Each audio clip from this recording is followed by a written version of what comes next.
Eh ben c'est parti. Bonsoir à tous. Nous sommes le 24 février 2025. Nous voici de retour pour ce cours d'initiation à l'araméen biblique. On a fait une première séance la dernière fois pour donc présenter la langue araméenne, ses rapports avec l'hébreu, sa place dans l'ensemble des langues sémitiques, et puis l'évolution de l'araméen en tant que langue dans ses différents dialectes, c'est-à-dire les chronolectes et les topolectes. L'évolution, les chronolectes, c'est l'évolution dans le temps, et les topolectes, c'est les évolutions en fonction des lieux, donc la géographie.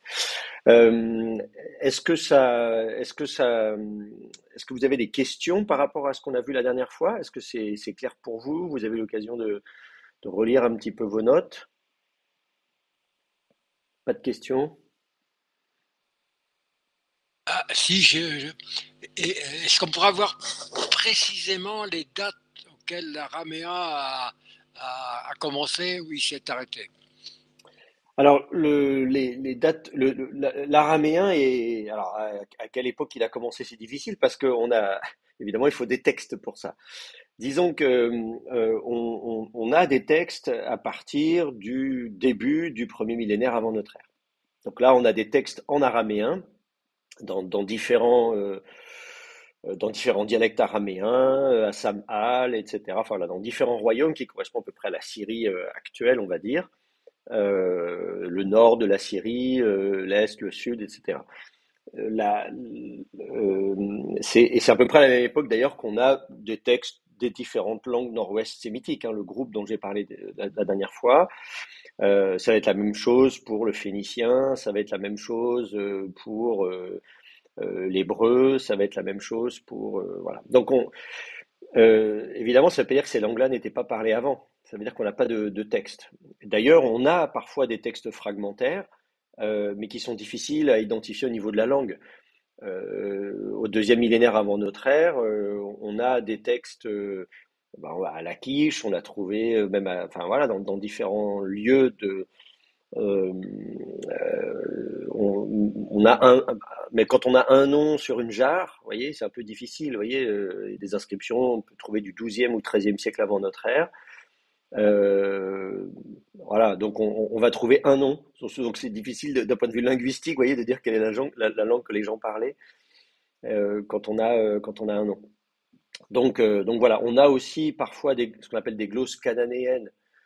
Vous voyez, dans la correspondance d'Aménophis IV, donc Akhénaton avec ses gouverneurs sur la côte levantine, on a aussi comme ça euh, parfois des glosses cananéennes, mais donc c'est en acadien, donc qui correspondent en acadien. Donc la langue principale c'est l'acadien, l'écriture c'est l'écriture cunéiforme, mais dedans on peut dire ah oui on retrouve peut-être justement la langue telle qu'elle était parlée à l'époque. Donc tout ça, c'est un petit peu difficile. Les langues ne commencent pas à être parlées au moment où les gens les écrivent, évidemment. Donc c'est très difficile de situer l'origine dans le temps de toutes ces langues.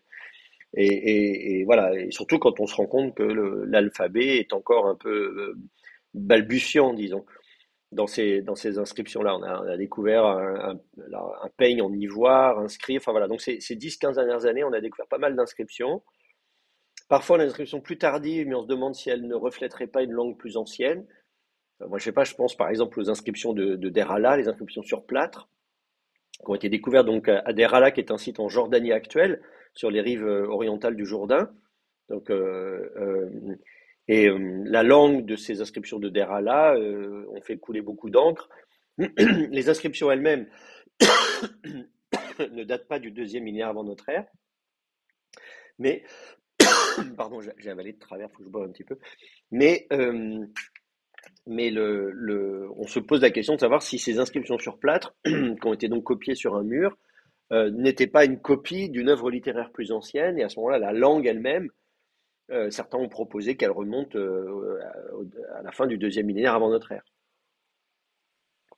Et là encore, le dialecte est difficile à définir. Certains vont dire que c'est de l'araméen, d'autres vont dire non, c'est pas de l'araméen. Bon, voilà. Donc tout ça, c'est un peu difficile à déterminer. On manque de documentation pour pouvoir mieux documenter les origines de l'araméen au deuxième millénaire avant notre ère.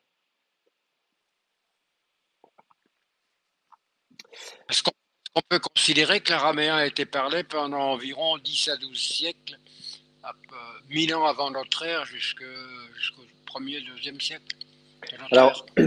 Alors, alors parler, c'est toujours, alors c'est ça qui est difficile. En fait, les langues, elles ne cessent, elles ne cessent pas d'être parlées. L'araméen, on le voit, l'araméen s'est maintenu puisqu'il y a du néo-araméen. Donc, ça veut dire que d'une certaine manière, jusqu'à époque récente, bon, maintenant ça commence vraiment à être, il y a plus grand monde puisque les chrétiens d'Orient ont malheureusement beaucoup souffert ces dernières, enfin au XXIe siècle, mais disons que on pouvait documenter des poches dans le Toulabdim, à Lula, etc., où on avait des gens dont le dialecte, dans des vallées comme ça, des régions où le dialecte parlé est ce qu'on appelle du néo-araméen. Donc les gens continuent à parler araméen, alors évidemment avec des influences de l'arabe.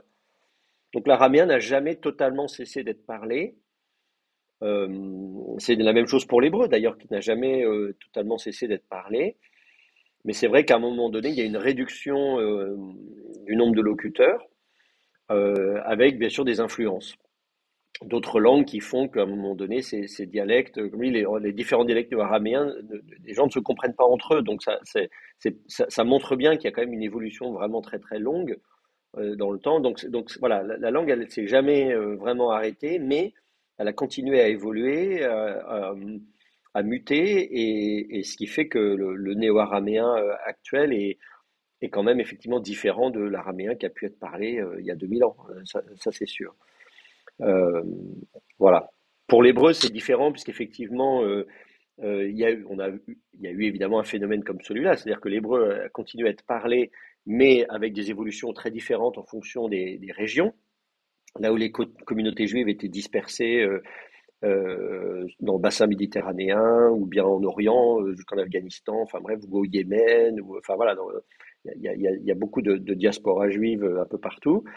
Ce qui fait que l'hébreu a été évidemment influencé tantôt par l'araméen, tantôt par l'arabe, tantôt par des langues perses, etc., ou iraniennes, indo-iraniennes, donc, ou des langues germaniques d'ailleurs aussi, pareil, on pense au yiddish, etc. Donc en fait, voilà, au final, ça a donné lieu à tout un tas de dialectes, de langues, et jusqu'à ce que l'hébreu, alors évidemment, le tour de force de l'hébreu, c'est d'être vraiment, de redevenir une langue majeure à la fin du 19e siècle, au début du 20e siècle, avec des gens dont vraiment, enfin, qui ont vraiment fait l'effort d'une certaine manière de, de, de développer une langue avec tout le vocabulaire moderne, etc., pour que l'hébreu devienne ce qu'on appelle l'hébreu moderne, quoi.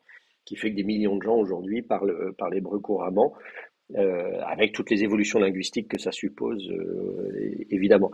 Donc pour l'araméen, il n'y a pas eu ce phénomène-là. Il n'y a pas eu de phénomène où là, je sais pas, on aurait pu imaginer que quelque part en Syrie ou je ne sais où, au Kurdistan ou je sais pas où, enfin, qu'à un moment donné, des gens disent voilà, massivement, on va tous se remettre à parler araméen et on va recadrer un petit peu, essayer d'homogénéiser tout ça. Bon, ça n'a pas été le cas. L'araméen reste utilisé comme langue liturgique, donc il y a quand même des gens qui maîtrisent l'araméen, voilà, ne serait-ce que pour la liturgie, la lecture des textes bibliques, etc. Donc l'araméen s'est maintenu de ce point de vue-là comme langue liturgique, comme le latin d'une certaine manière, où il y a des gens qui s'amusent encore aujourd'hui à converser en latin, voilà, pour l'entretenir comme langue liturgique.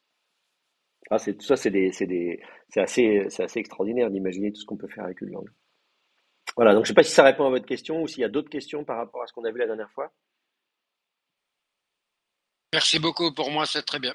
Bon, très bien. Alors si vous le voulez bien, on va essayer d'alterner le cours et voilà, on n'a que quelques séances, donc je pourrais faire de la grammaire tout le temps, mais c'est pas très amusant. J'aimerais qu'on puisse regarder un peu des textes ensemble et faire la grammaire au fur et à mesure, si ça va pour vous. Donc je vous avais envoyé le texte à travailler, c'est dans Genèse chapitre 37. Je vais mettre à l'écran l'édition, le logiciel Accordance que j'utilise avec les modules des Targum. Le texte que je vous avais envoyé, a une vocalisation un peu plus étoffée. Je vous le mets aussi à l'écran là. Donc ça, c'est le PDF que vous pouvez récupérer. Donc le site Mechon Mamre est un site qui a beaucoup de textes. Voilà, vous pouvez y aller, c'est gratuit, etc. Avec une vocalisation, là on a même mis des virgules, etc. Donc de la ponctuation qui est un petit peu anachronique évidemment. Mais voilà, moi j'ai fait un copier-coller. Je me suis dit que c'était dans tous les cas mieux d'avoir ça plutôt que d'avoir la vraie vocalisation des Targums. Ah oui, un petit mot quand même peut-être sur la vocalisation des Targums, même si c'est pas, on va pas trop s'y attarder parce que ce qu'on va faire, là c'est de la vocalisation tibérienne que vous avez, la même que celle que vous avez dans le texte massorétique. Mais je ne sais pas si vous avez appris déjà dans votre cours d'hébreu qu'il y a d'autres systèmes de vocalisation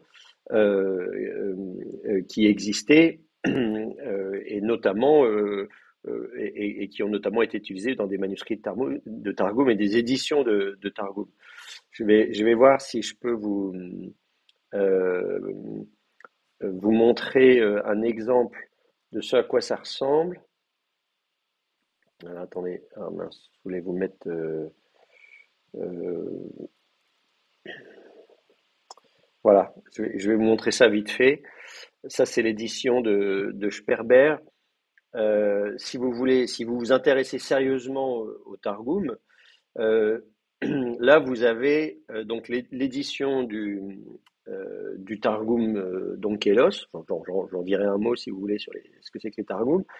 Mais ce que vous voyez ici, donc, c'est que la vocalisation que vous avez, donc ça c'est Genèse, hein, vous voyez, Bereshit, donc ça c'est la traduction de la Genèse, vous voyez, Bekadmin, Bra, etc., etc. Donc vous reconnaissez le verbe bara ici, sauf que la vocalisation est différente, mais surtout les points voyelles sont différents. Vous avez appris la vocalisation des massorètes donc en hébreu avec les 7 voyelles différentes.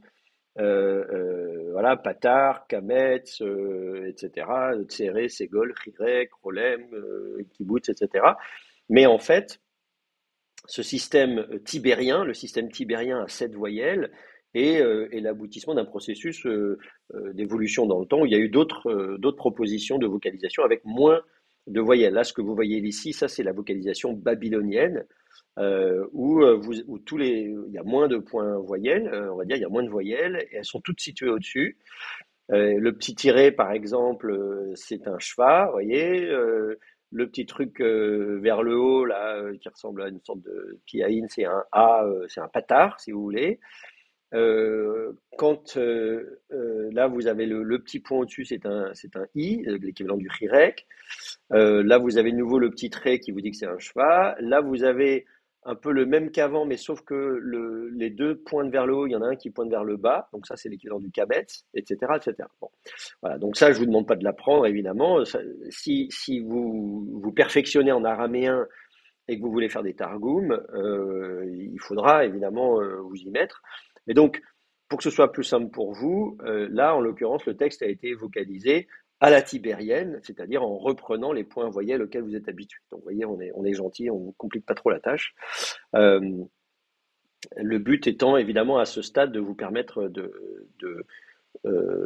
voir au maximum, justement, de profiter au maximum de vos connaissances d'hébreu massorétique pour pouvoir voir les équivalences.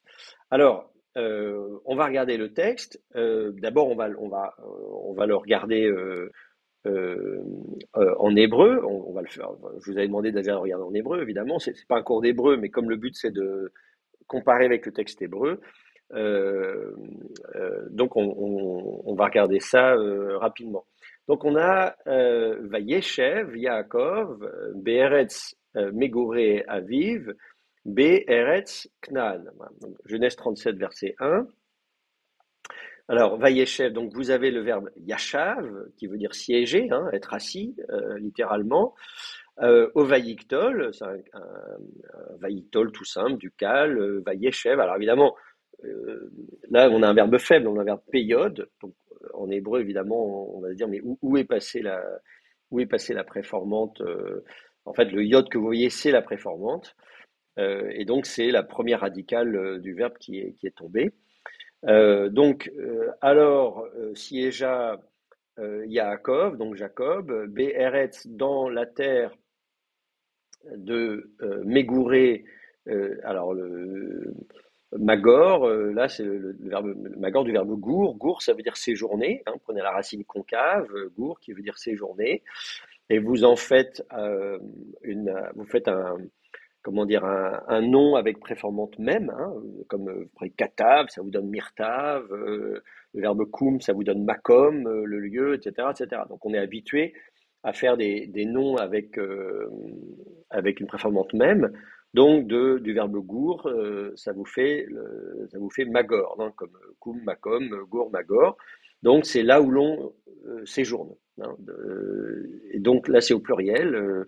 Les lieux de séjour, on pourrait dire, les séjournements, je ne sais pas comment on dirait en français, bref, les séjours tout simplement, voilà. Donc, Aviv, son père. Donc, dans la terre des séjours de son père, Be'eretz Knaan, donc dans la terre de Canaan. Bon, voilà. Donc ça c'est le texte hébreu, pas très difficile.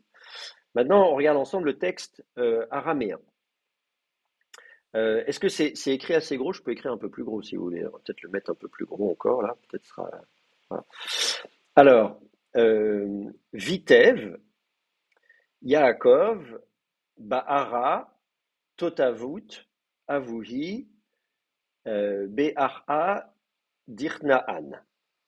Alors ça c'est la vocalisation que j'ai sur Accordant. Je vais regarder si c'est la même chose que vous aviez dans le PDF que je vous envoyais. Vitev Yaakov, Be'ara, Totavut, Avuhi, Be'ara, Dirnaan. Bon, c'est très bien, c'est la même chose. Alors, donc la caractéristique de ce Targum, j'ai choisi le Targum Onkelos, donc Targum c'est une version araméenne de la Bible hébraïque. Celui-ci a pour réputation d'être du mot à mot. Donc c'est pour ça que je commence comme ça, parce que c'est vraiment, voilà, c'est une traduction mot à mot de l'hébreu, c'est décalqué sur l'hébreu, donc normalement c'est très facile pour vous de suivre. Donc Vitev. Alors le vav devant, c'est la conjonction coordination vav. En araméen, elle est vocalisée avec un schwa, comme en hébreu. Donc les règles de vocalisation sont les mêmes que pour l'hébreu. On met un schwa. Alors, pourquoi est-ce que le vav est vocalisé ici avec un chirek, à votre avis? Parce que c'est la conjonction normale, c'est pas un vaïktol, ce serait comme veyetev, veyetev, et ça fait vitev, non? Voilà, c'est Je sais ça. pas. Oui, absolument. Oui, oui, tout à fait, c'est ça. Donc là, la vocalisation, on n'a pas un vav consécutif. On a un vav simple. Alors, d'ailleurs, en araméen, a priori, il n'y a pas de vav consécutif. En fait, il y en a peut-être quand même un peu. Euh, Ça a pu exister dans les textes les plus anciens. On discute dans la stèle de Teldan, par exemple. Un de ces documents que je vous ai montré qui date donc, fin du 9e siècle avant notre ère. Donc, c'est vraiment parmi les premiers textes araméens qu'on connaisse. Hein. Il est possible que enfin, en fait, ça dépend comment on reconstruit le texte, il est fragmentaire. En plus, je viens de publier un article qui dit que la reconstruction qu'on a faite, elle est mauvaise. Voilà, donc je ne peux pas encore vous dire, j'ai pas fini ma recherche, donc on va voir. Bon, en tout cas, dans l'état actuel des connaissances sur la celle de Teldan, c'est-à-dire avant que mon article vienne poser problème, on suppose qu'il y a effectivement un vav consécutif, puisqu'on a un vav devant un inaccompli qui semble indiquer un récit au passé. Donc c'est ce qu'on appelle un vav consécutif. Évidemment, on n'a aucune idée de la façon dont c'était vocalisé, puisque dans cette stèle, on n'a aucune forme de vocalisation.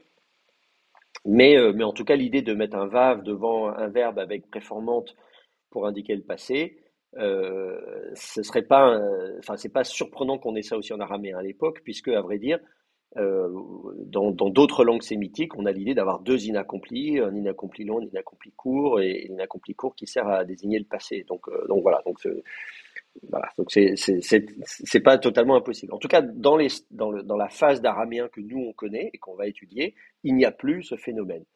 Donc dans l'araméen que nous on va étudier, voilà, le passé va utiliser l'accompli. On va utiliser l'accompli pour désigner le passé, l'inaccompli pour désigner le futur. Ouais, donc, voilà. Donc, dans un targum comme celui-là, dans une version araméenne, on raconte une histoire au passé, donc on va utiliser l'accompli. Et donc ici, vous allez avoir un accompli. Et donc le vav devant, c'est pas un vaïktol, donc on ne sait pas vav plus inaccompli, c'est vav plus accompli.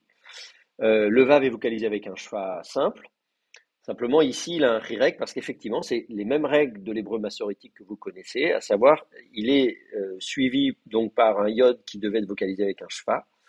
Et donc, vous avez ve, ye, là, vav, je vous rappelle la règle, mais donc que vous connaissez déjà euh, de l'hébreu massorétique, c'est que quand vous avez un vav vocalisé avec un shva suivi d'un yod qui est lui-même vocalisé avec un shva, l'ensemble devient vi. Voilà, c'est comme ça que ça s'écrit. Donc ça, je sais pas, c'est la même chose si vous avez Yerushalayim ou Yehuda, hein, Yehuda avec un shva. Si vous mettez et Juda, Jérusalem et Juda, on ne dit pas ve Yehuda, on dit Vihuda. Donc ça, rien de très surprenant à ce niveau-là. C'est donc le même fonctionnement que celui que vous connaissez déjà d'après l'hébreu massorétique. Donc on en déduit que le verbe devait être, si j'avais pas de shva devant, on aurait donc un yod, et donc il s'écrirait quelque chose comme ça, yotev, d'accord? Puisque le reste, c'est vitev. Donc, on en déduit que le verbe devrait être vocalisé yotev. Alors, qu'est-ce que c'est que ce verbe? Évidemment, on comprend que c'est l'équivalent du verbe yashav. Donc là, il est à l'accompli, hein, yotev, avec l'équivalent du verbe yashav. Le yod, ici, est une mère de lecture. Donc, vous n'êtes pas obligé de l'écrire. Enfin, on peut le mettre entre parenthèses si on veut. Et donc, on a l'accompli. Et donc, en hébreu, on aurait yashav. L'accompli, ça s'écrit kametz patar en hébreu. Alors, la racine est la même. Là, c'est écrit avec un tav, alors qu'en hébreu, c'est écrit avec un shin. Alors, comment ça se fait qu'on a la même racine et que donc ce qui est écrit comme un shin en hébreu se retrouve écrit comme un tav en araméen? Eh bien, en fait, pour le comprendre, il faut remonter au proto-sémitique. C'est aussi pour ça que la dernière fois, je vous avais expliqué les liens entre toutes ces langues sémitiques qui fonctionnent ensemble et comment on peut passer d'une langue à l'autre. Alors, en fait, ce qu'il faut comprendre, c'est que quand vous avez ce genre de phénomène, la dernière fois, je vous ai donné un exemple d'une racine stable, le verbe ouvrir, vous savez, patar en hébreu, en disant, bon voilà, en arabe, ça s'écrit avec un F, parce que tous les P, la lettre P primitive, elle est fricative en arabe, hein, il n'y a pas d'occlusive peu, donc elle apparaît comme ça de façon fricative. Maintenant, ce qu'il faut comprendre, c'est qu'il va y avoir, comment dire, un certain nombre de sons en proto-sémitique qui vont, comment dire, évoluer différemment d'une langue à l'autre. Là, en l'occurrence, la consonne qui a évolué différemment, eh bien, en fait, c'est une interdentale f. Donc, je vais l'écrire comme ça, ici. Donc, il faut vous dire que vous avez une interdentale. Alors, il faut que je l'écrive comme ça, attendez. Donc, vous avez une interdentale f qui est notée comme ceci. Hein, donc, je vais mettre un astérisque devant pour indiquer que c'est une forme primitive. Donc, l'interdentale, donc interdentale, ça veut dire que c'est entre les dents. Vous mettez la langue entre les dents, f.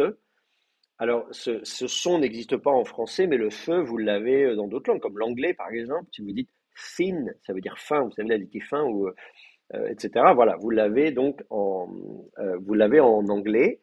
Ce son, donc ce phonème, existe en proto-sémitique et existe dans un certain nombre de langues sémitiques, dont l'arabe, qui est encore aujourd'hui parlé. Par exemple, 3 en arabe, vous dites thalath, donc avec deux interdentales feu. Eh bien, ça vous donne chaloche en hébreu. Donc en fait, cette interdentale feu, elle va donner un shin en hébreu. Alors attendez, je vais le noter comme ça. Alors, hop, je vais faire comme ça. Et pourquoi ça ne marche pas? Ah oui, là, comme ça, en minuscule. Donc ça va donner un son che en hébreu et en araméen ancien. Donc vous vous souvenez, la dernière fois, je vous ai dit, voilà, les premières phases de l'araméen, c'est-à-dire que quand vous allez chercher des textes araméens très anciens, 800 ans avant notre ère, 700 ans avant notre ère, ce sera aussi écrit avec un shin. Mais ça va être écrit différemment. Alors non, du coup, pas. Ça va donner un T, la lettre Tav. Oh, je vais mettre aussi en caractère hébreu, comme ça vous verrez. Donc ça, c'est le shin. Et donc, mais ça va être écrit avec la lettre Tav en araméen d'Empire et plus tard. Voilà. Donc ça va être intéressant de voir, on voit une évolution de l'orthographe en araméen, de dire tiens, c'est surprenant, cet interdental va donc être écrit de deux manières différentes en araméen en fonction des périodes de l'araméen. Alors, ce qui est intéressant, c'est le fait que l'orthographe varie, qu'on écrive tantôt avec un shin, tantôt avec un tav, montre bien que la prononciation n'est pas devenue vraiment che, parce que si vraiment cette consonne-là avait été prononcée che en araméen, on l'aurait jamais écrit avec un tav. Donc ça veut dire qu'il faut plutôt imaginer qu'on s'est retrouvé dans une situation où on avait dans la langue en araméen cet interdental, ça, qui existait donc au niveau de la prononciation, mais qui n'existait pas au niveau de l'alphabet. C'est-à-dire qu'on s'est retrouvé avec l'alphabet avec 22 lettres, et on s'est dit, mince, comment je fais pour écrire ce son feu vu que je n'ai pas de lettres qui correspondent exactement? Ce problème-là, vous le connaissez en hébreu, avec justement la lettre shin, puisque vous savez que chez les massorètes, la lettre shin, la même lettre, elle désigne deux sons différents, le shin et le sin. Et c'est pour ça que les massorètes mettent tantôt un point à gauche et tantôt à droite. Donc au-dessus du shin, vous pouvez mettre un point à droite, ça vous fait le son che, et vous mettez un point à gauche, ça vous fait le son se, le son sin, dont on ne connaît pas très bien la prononciation. Les théories disent que ça pourrait être une sorte de latéral, un chi. Vous mettez la langue au milieu, vous faites sortir l'air sur les côtés. Chi. Vous savez, aujourd'hui, comment dire, en français, quand des enfants parlent comme ça, on les corrige. On dit, il y a des gens qui parlent comme ça, on pense que c'est un problème de prononciation. Voilà, donc il y a des gens qui ont ces petits problèmes d'élocution. En français, c'est considéré comme une erreur, mais cette latérale a tout à fait pu exister comme étant un son constitutif de la langue. Et donc, on s'est retrouvé avec donc un alphabet qui n'avait pas. Imaginez, vous avez le son ch à prononcer et vous avez votre panel de 22 lettres dans votre alphabet. Vous dites, bah, quelle lettre je vais utiliser? Bon. Et donc, on a hésité. On s'est dit, bah, la lettre la plus proche, c'est la lettre qui prononce le son che parce que ch et che, c'est assez proche. Donc, je vais plutôt l'écrire comme ça. Et puis, en hébreu, on va voir l'évolution puisqu'à une certaine période, on le voit dans les manuscrits de la Mer Morte où finalement, on va l'écrire avec un samer. La lettre samer. Donc on pouvait hésiter, effectivement, si vous faites un son chi, vous pouvez hésiter en allant soit du côté du che, soit du côté du se, et donc on a pu hésiter entre les deux. Donc dans les premiers siècles de l'hébreu tel qu'il nous est connu, on a utilisé le son shin, enfin la lettre shin, pardon, et puis à un moment donné, on a plutôt basculé du côté du samer. Voilà, on a pu hésiter, et il n'y avait pas forcément des conventions orthographiques ou une autorité de la langue hébraïque qui disait c'est comme ça qu'il faut écrire et pas autrement. Enfin, voilà, la formation des scribes, si elle était centralisée au temple, on peut imaginer que les gens devaient écrire d'une certaine manière, et puis après, quand on n'a pas eu d'autorité centralisée, les gens ont un peu écrit comme ils voulaient. Donc, ce phénomène qu'on connaît par l'hébreu, eh ben, on le retrouve ici en araméen. Donc, il faut supposer qu'en araméen, il y avait ce son f dans la langue, mais pas de lettre de l'alphabet pour noter ce son-là. Donc on a hésité, on a dit bon bah si je veux noter un son f, est-ce que je vais plutôt le noter avec un shin ou est-ce que je vais plutôt le noter avec un tav? Voilà, donc il y a eu cette évolution. La normalisation qui arrive en araméen d'Empire, elle peut être due précisément au fait qu'à cette époque-là, il y a une autorité centrale dans l'empire perse, achéménide, qui dit maintenant c'est comme ça qu'on va écrire et pas autrement. Et donc tout le monde a été formé à cette école-là, et on a dit c'est ça les règles orthographiques, si vous écrivez mal, on vous tape sur les doigts. Certainement qu'il s'est passé quelque chose comme ça.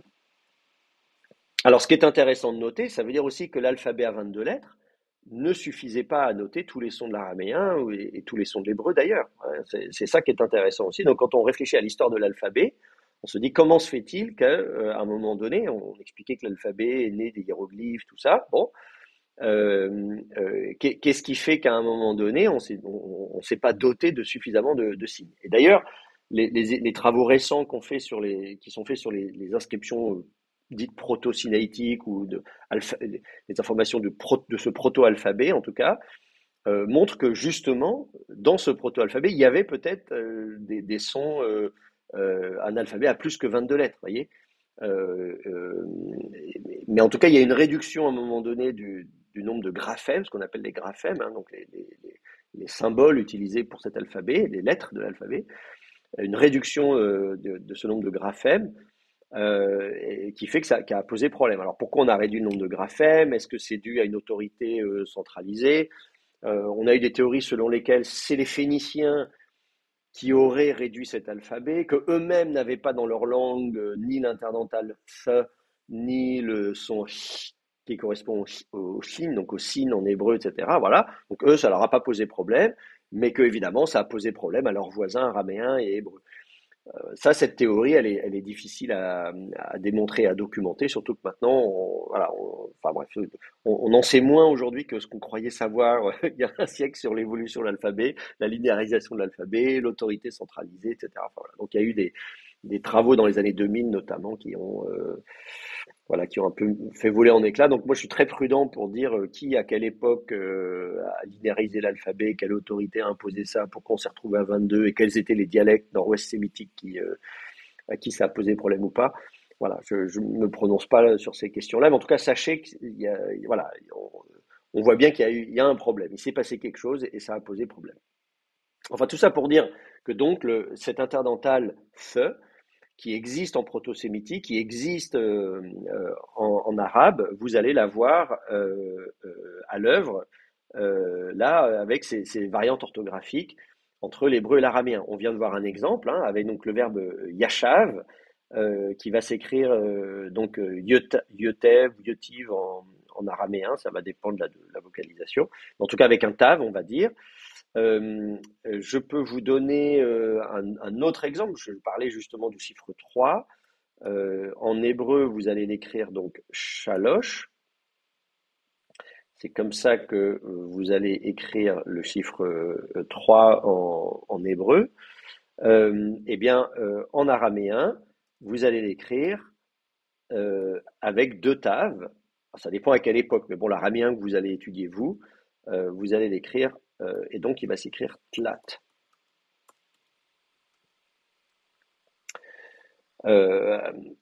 Alors que primitivement, oui, j'aurais peut-être dû commencer par ça, ça s'écrit avec donc. Pourquoi il m'écrit pas bien? Voilà, comme ça. Ça, la. Alors, je mets ça, allons, voilà, et même interdental. Voilà.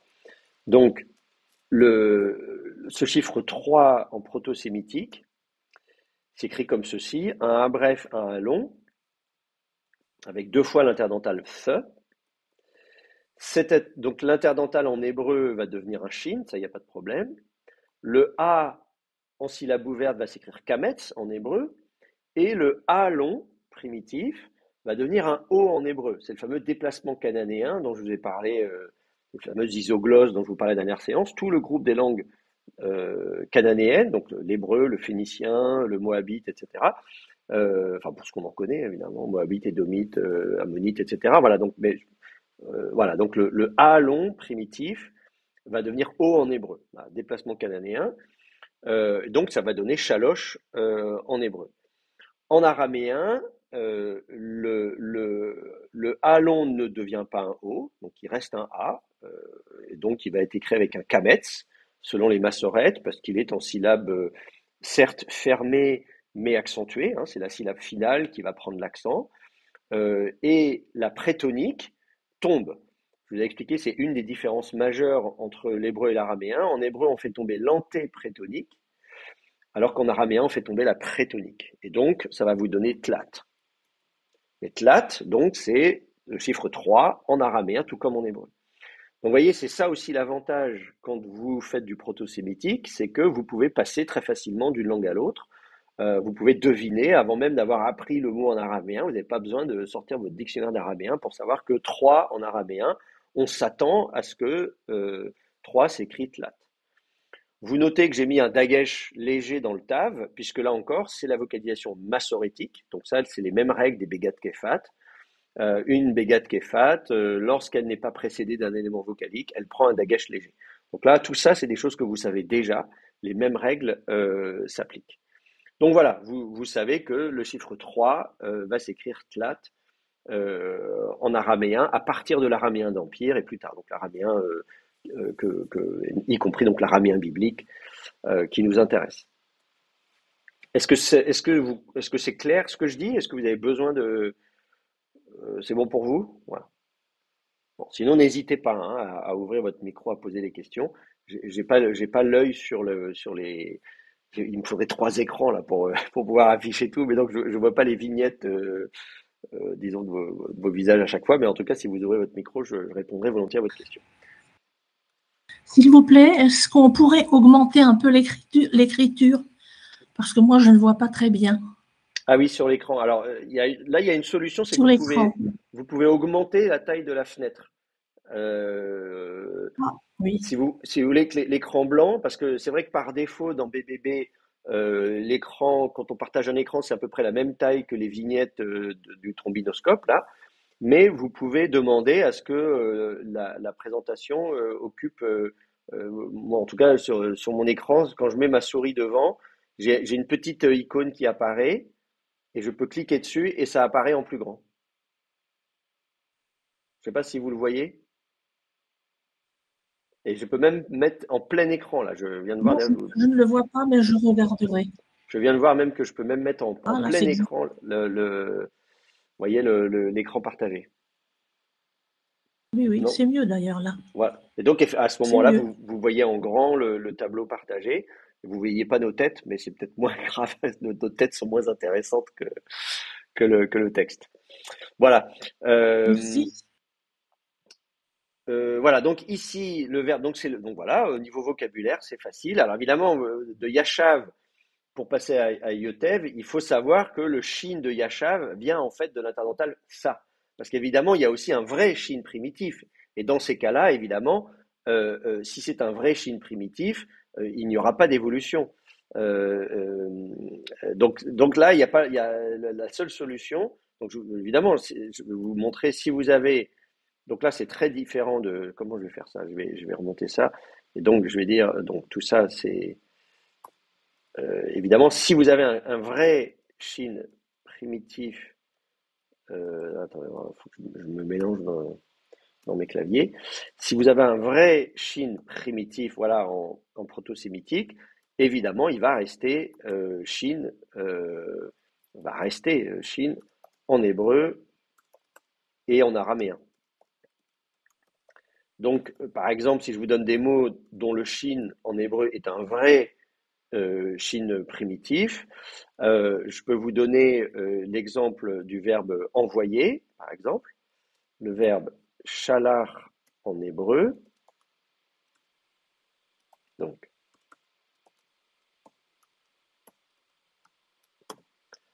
shalar en hébreu va donner la même chose en araméen.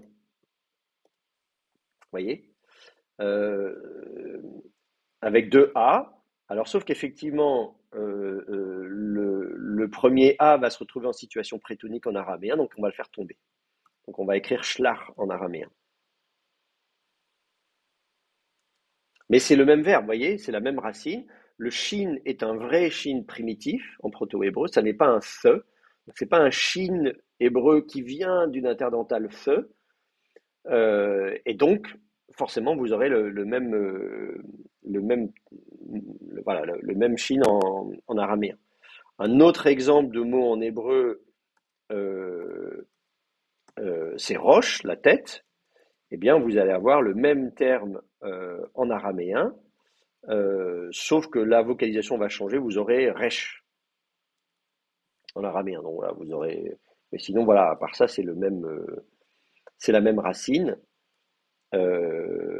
En fait, voilà, c'est probablement un A long primitif qui est devenu O d'un côté, ou peut-être pas très long en fait, c'était peut-être un A bref, mais évidemment suivi d'un Aleph. On peut imaginer qu'un A bref suivi d'un Aleph qui devient quiescent, le Aleph devenu quiescent va allonger la voyelle, qui devient un A long, et le A long va devenir un O en hébreu, et ça vous donne le son O en hébreu.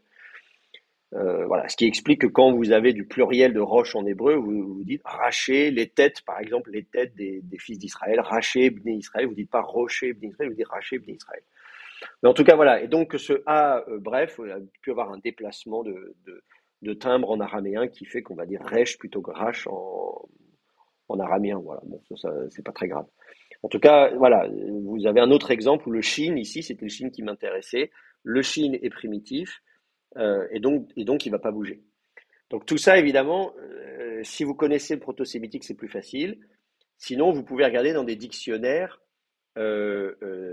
évidemment, des dictionnaires qui vous font un petit peu d'étymologie. On me posait la question de savoir quel dictionnaire utiliser pour l'hébreu et pour l'araméen.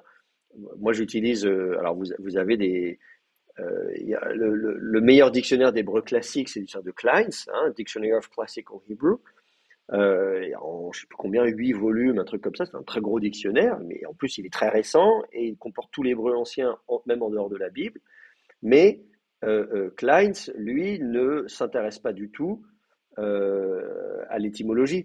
Donc si vous mettez le terme roche, par exemple, en hébreu, voilà, il va vous dire que ça signifie la tête, tout simplement, et il vous donne toutes les orthographes possibles, le nombre d'occurrences dans la Bible et un peu partout, etc. Donc il est très bien, il va vous donner toutes les co-occurrences, c'est-à-dire les syntagmes, voilà, donc il est très très long, donc il est très bien, en dehors de la Bible aussi, on vous parle du Siracide, on va bien sûr chercher en dehors voilà, les manuscrits de la mer Morte, tout ce qu'il faut, mais vous n'aurez pas tout ça. Si vous allez chercher du côté de Köhler-Baumgartner, par exemple, Alot, Hebrew and Aramaic Lexicon of the Old Testament, eh bien, vous allez avoir une section d'étymologie. Donc, on dit, voilà, ça vient de Ra-Shu, qui a donné Ra-Shu, qui a donné Roche, qui était l'explication que je vous ai donnée tout à l'heure, de dire que le A était bref, mais suivi d'un Aleph qui est devenu quiescent, qui a donc provoqué l'allongement de la voyelle, etc., etc. Bon. Mais il y a d'autres hypothèses, Ru-Shu, qui aurait donné Ro-Esh, etc., etc. Enfin bref, bon, voilà. Et en tout cas, on vous donne les occurrences dans les autres langues, ce qui vous permet de savoir si le shin est primitif ou pas. Vous voyez, souvent il faut aller voir du côté de l'arabe, du sud-arabique, de l'ougaritique, de ces langues qui, elles, ont gardé l'interdental ce.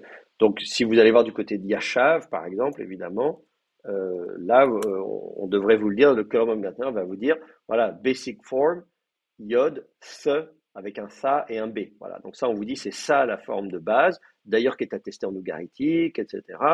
On devrait vous dire peut-être que ça existe dans d'autres langues, voilà, vous êtes en sud-arabique, wasaba, donc c'est intéressant parce qu'on vous dit, voilà, vous l'avez en arabe aussi, wasaba. Donc on vous explique en fait que la première radicale iode dérive d'un vav, etc. La deuxième est en fait une interdentale, etc., etc. Donc tout ça c'est important parce que ça vous permettra d'expliquer ce qui se passe en hébreu. Par exemple, le fait que si vous avez du ifil ou du nifal, eh bien vous aurez une forme où le vav primitif va revenir. Je ne sais pas si c'est attesté. Bah oui, regardez, vous voyez, au nifal, vous avez no shava. On se dit, mais d'où vient ce son o? Au ifil, pareil, hoshiv. Comment ça se fait qu'on a hoshiv et d'où vient ce o? Parce que, comme la plupart des verbes pevav en hébreu, en fait, ils dérivent d'une primitive vav. Donc moi, je trouve que Köhler-Baumgartner, il est bien pour ça. Le BDB le faisait aussi, qui est un dictionnaire plus ancien, mais qui le faisait aussi. dans mes souvenirs, vous voyez, il donne, qu'est-ce qu'il fait? Il parle de l'araméen, il parle de l'arabe, voilà, vous l'avez, wasaba, vous l'avez ici en arabe. Alors évidemment, le BDB, lui, il écrit avec l'alphabet des différentes langues sémitiques. Donc c'est vrai que si vous n'avez pas fait d'arabe, vous ne savez pas lire ça. En éthiopien, pareil, hein, on voit qu'on a Aosaba, donc on a le wa ici en éthiopien, mais bon, c'est pareil, ça suppose que vous savez lire l'éthiopien. Donc moi j'aime bien le BDB, il est ancien et moi j'avais travaillé avec ça au début parce que en un seul volume, ça coûte rien puisque c'est ancien, évidemment, c'est un vieux dictionnaire du 19e siècle. Bon, moi, je trouvais que c'était bien pour les étudiants quand on n'a pas d'argent. Mais voilà, donc pour essayer d'avoir un dictionnaire quand même, enfin, vous pouvez regarder un peu les racines sémitiques. En français, il y a le dictionnaire des racines sémitiques, d'ailleurs, de Cohen, mais qui est pas fini, qui sort par fascicule. Donc ça, bon, voilà, vous pouvez faire tout ça. Il y a le dictionnaire de l'Eslau aussi, un dictionnaire d'éthiopien, qui est un dictionnaire très bien fait où il y a toutes les racines. Bon, voilà, donc ça, c'est, vous pouvez, enfin, ça pourra vous aider en tout cas. Bon, pour l'instant, vous débutez en araméen, donc je vous donne des pistes si vous voulez aller un peu plus loin. Pour l'instant, en tout cas, voilà, vous pouvez me faire confiance si je vous dis que le tav en araméen vient d'une interdentale feu et que c'est pour ça que c'est l'équivalent du shin en hébreu. Bah, vous pouvez me croire sur parole. Voilà, donc ça c'est le verbe siéger, yotev. Au niveau de la vocalisation, donc, je vous ai donné l'exemple du verbe shalach aussi, qui donne shlach en araméen.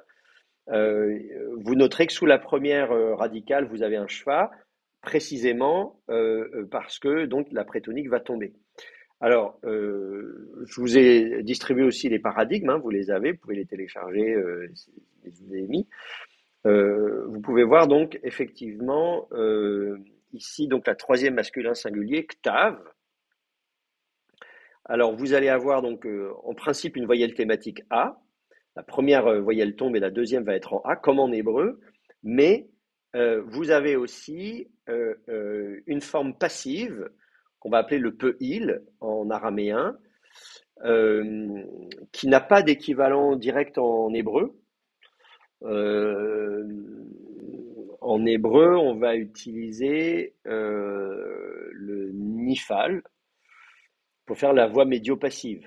Hein, c'est ça, hein, je dis pas de bêtises, oui c'est ça, kal, nifal, oui c'est ça.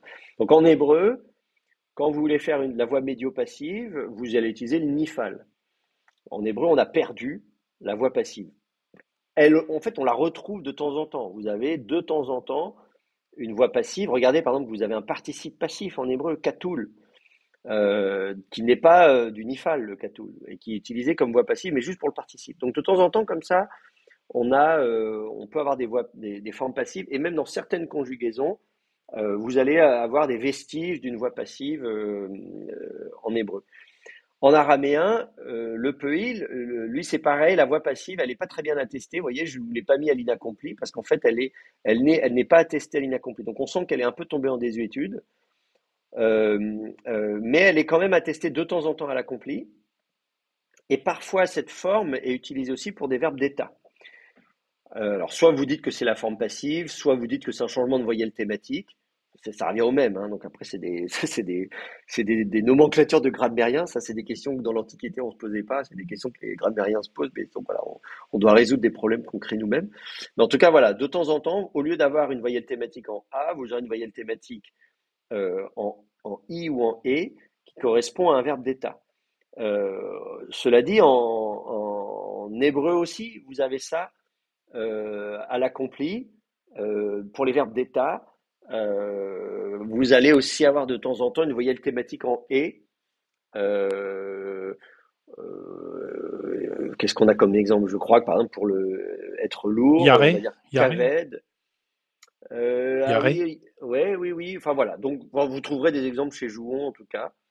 Voilà. Donc de verbes où à l'accompli vous avez une voyelle thématique en et plutôt qu'en a, et qui concerne notamment des verbes d'état. Enfin, voilà. Donc là, ici, c'est ce qui se passe, en fait, au lieu d'avoir yotav, on va dire yotev. Bon. Mais donc, c'est l'accompli. accompli du PEAL, là, comme on dit. Donc voilà le schème simple, ce qu'on va appeler le schème simple, le schème de base, à la voix active du schème de base. On va l'appeler le PEAL. On dirait du cal en hébreu. Cal, ça veut dire léger, hein, ça veut dire simple en hébreu. Donc c'est la conjugaison simple. Dans les langues sémitiques, souvent quand on fait du sémitique comparé, on va utiliser, on va dire que c'est la forme de base, on va utiliser l'abréviation G, qui veut dire Grund en allemand ou Ground en anglais. Donc c'est la base. Vous allez retrouver ça notamment si vous utilisez le dictionnaire en ligne, le CAL, que je vous ai recommandé. Je vais vous le remontrer parce je vous en avais parlé, donc je vais vous le remontrer ici. Le Comprehensive Aramaic Lexicon. Donc, quand vous arrivez ici, vous cliquez en haut à gauche pour faire une recherche. Browse the lexicon, là, c'est le premier truc que vous avez, et vous rentrez votre mot dans le dictionnaire. Alors, soit vous pouvez, il est très bien fait parce qu'il vous permet de l'entrer de différentes manières. Si vous avez un clavier hébreu, vous pouvez le taper directement en hébreu. Donc, par exemple, yod, tav, bet, hein, il y a le verbe yatav, hein, par exemple. Et il vous renvoie tout de suite, il vous dit ce qu'il a trouvé. Bon. Vous pouvez aussi l'écrire en translittération. Là, il y a une translittération simple. Vous voyez, le aleph, c'est la parenthèse, etc. Donc, il y a moyen, si vous voulez, même de le rentrer. Je ne sais plus où est-ce que c'est. Voilà, là, ici, là, vous voyez, là, cette première ligne. Si vous avez un clavier français, si vous écrivez avec un clavier français, vous pouvez, le yod, c'est un Y, le tav, c'est un T. Vous voyez, si vous vouliez faire un tête, ce serait un T majuscule, et puis un bet. Donc, si vous mettez YTB, il comprend. Bon. En tout cas, il trouve ça. Il vous trouve deux verbes. Hein, verbe, VB, ça veut dire verbe. Il a deux homonymes. Un qui veut dire être assis, et le deuxième, apparemment, qui concerne des balances qu'on va mettre en place. Donc, on clique dessus. Et donc, vous voyez, on vous dit c'est un verbe, II, alors on vous dit les voyelles thématiques, hein, c'est très bien, on vous dit qu'effectivement la voyelle thématique à l'accompli et à l'inaccompli, c'est une voyelle I, donc on vous prévient que vous n'aurez pas yotav, mais que vous aurez yotiv, ou yotev, évidemment, après ça va dépendre. On vous donne en dessous, là c'est écrit un peu petit, mais je peux peut-être agrandir un peu. S'il vous plaît. Oui. S'il vous plaît. Oui. Les voyelles thématiques, elles sont données dans l'ordre accompli, inaccompli. Oui, dans mes souvenirs. On verra à l'usage, et je me souviens plus très bien, mais il faudrait vérifier. Oui, alors je dis peut-être des bêtises, hein. Faudra regarder. Non, parce que je m'étais posé la question de la signification de ces. Je pensais bien que c'est les c'était des voyelles voyelles thématiques en tout mais cas, mais je voyais pas trop. Ouais, attendez, alors on peut faire un test avec un autre verbe. Attendez, pour s'en assurer. J'avoue que j'ai pas fait attention. Comme kataf, par exemple. Oui, bah voilà, allez, écrire. Très bien.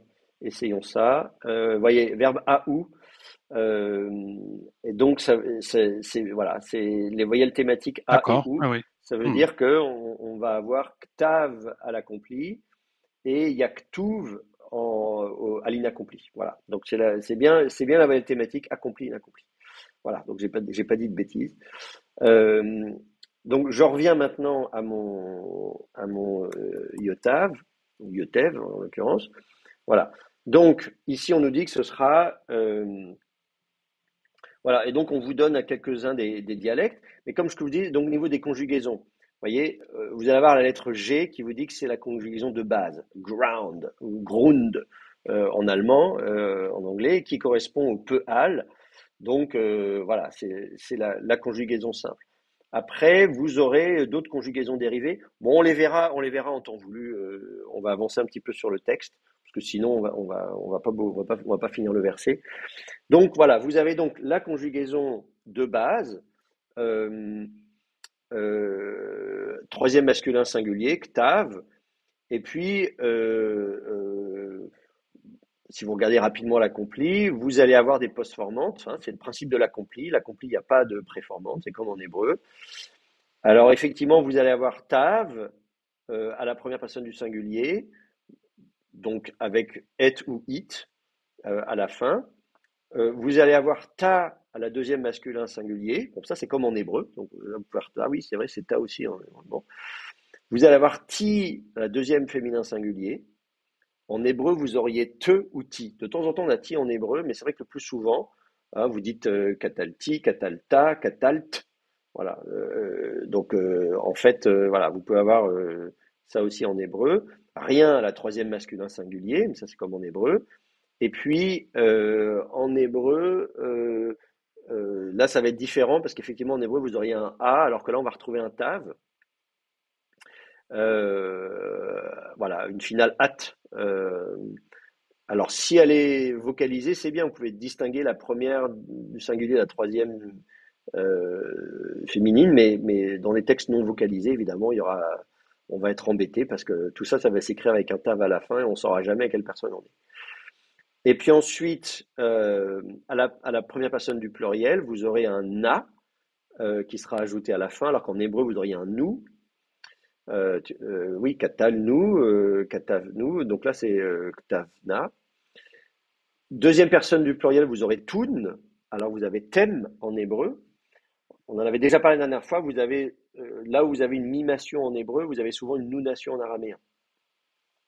On l'a vu pour le pluriel, par exemple, on parlait des rois, mlachim, au pluriel, finale im du pluriel en hébreu, alors vous avez une finale in en araméen. Donc vous aurez plus souvent des nouns que des mèmes en araméen qu'en hébreu. Donc là, on le voit encore. Là où vous avez tem et ten en hébreu, vous aurez tun et ten en araméen. Alors ten, c'est comme en hébreu du coup, ça c'est facile pour vous. Le ou du troisième masculin pluriel, c'est comme en hébreu. Donc là, on est content. La différence, évidemment, ça va être la vocalisation avant, puisqu'en hébreu, vous aurez 4 vous.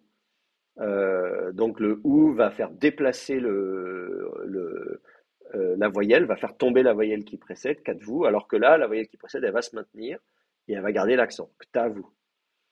Et puis troisième du pluriel, féminin pluriel, alors ça c'est surprenant parce qu'en hébreu, à l'accompli, troisième personne du pluriel, les deux formes sont les mêmes, masculin et féminin. C'est 4 vous dans les deux cas. Alors qu'en araméen, on va distinguer la troisième féminin pluriel, comme à l'inaccompli, etc., etc. Donc, de ce point de vue-là, vous avez pour le coup un peu plus de précision qu'en hébreu, puisque vous avez une forme féminine. Donc voilà, je ne rentre pas trop dans les détails de ces conjugaisons-là. Comme je vous dis, bon, on pourra refaire, si vous voulez faire des paradigmes en entier, on les fera. Mais déjà là, ça vous permet déjà d'avoir l'idée que, voilà, comme en hébreu, vous avez de l'accompli, que la caractéristique de l'accompli, c'est d'avoir des postformantes, que les postformantes, vous retrouvez souvent l'idée d'avoir un tav comme postformante ou un noun à la première personne du pluriel. Donc on se dit, ah oui, ça ressemble un peu, mais c'est pas non plus toujours les mêmes. Donc c'est sûr que, comment dire, si vous n'apprenez pas bien votre hébreu et votre araméen, là vous pouvez vous mélanger les pinceaux. Donc je vous conseille de bien réviser vos paradigmes en hébreu pour pas être ébranlé dans vos connaissances d'hébreu et de bien apprendre aussi le paradigme en araméen si vous voulez progresser en araméen. Voilà, pour bien, parce que sinon après, quand les étudiants n'étudient ni bien l'hébreu ni bien l'araméen, après c'est le gros bazar et ils savent plus analyser les formes ni en hébreu ni en araméen. Donc si vous êtes en panique à un moment donné, voilà, c'est que vous n'avez peut-être pas suffisamment consolidé vos connaissances d'hébreu avant d'attaquer l'araméen.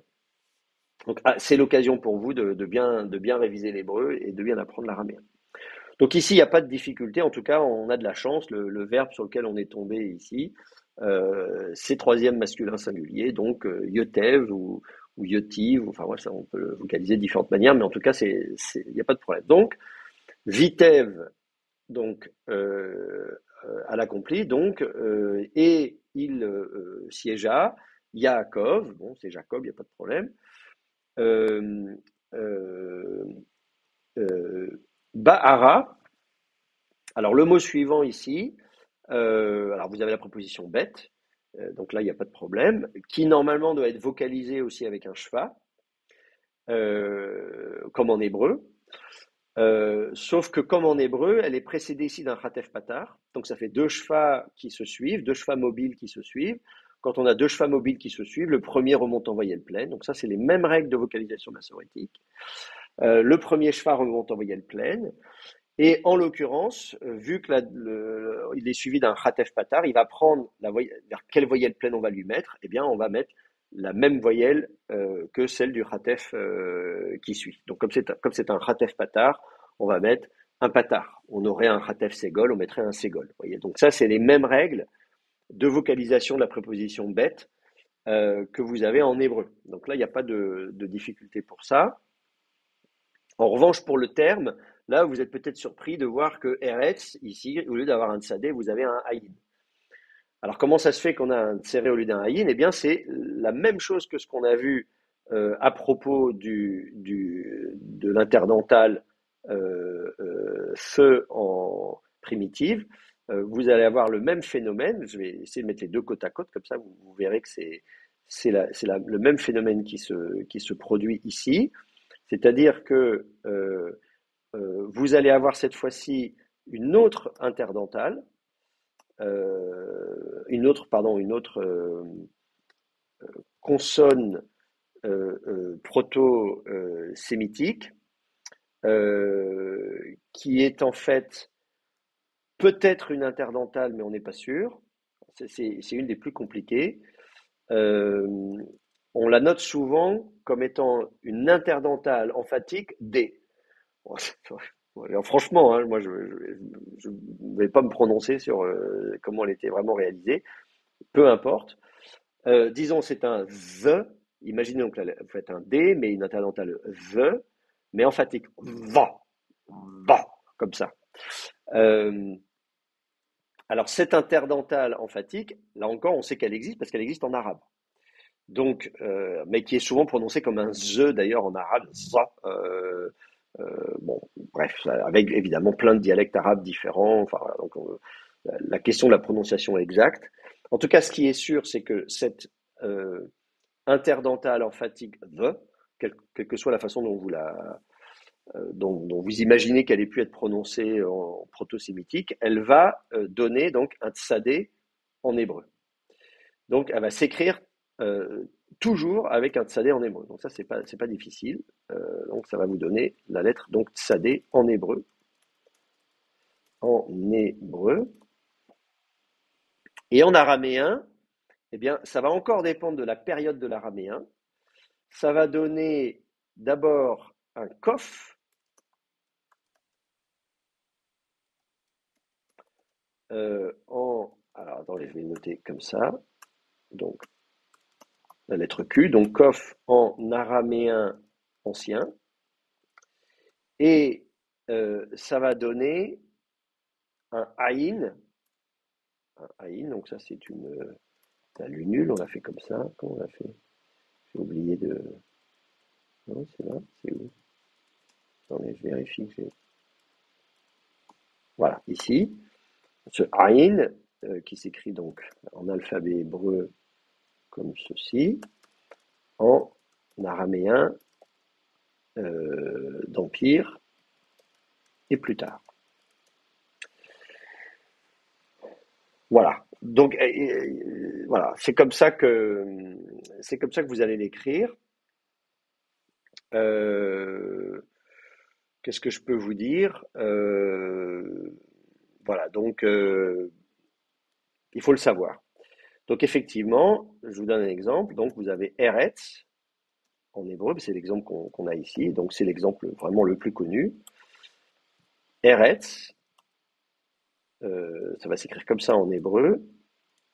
Et en araméen, ça va donc s'écrire avec un kof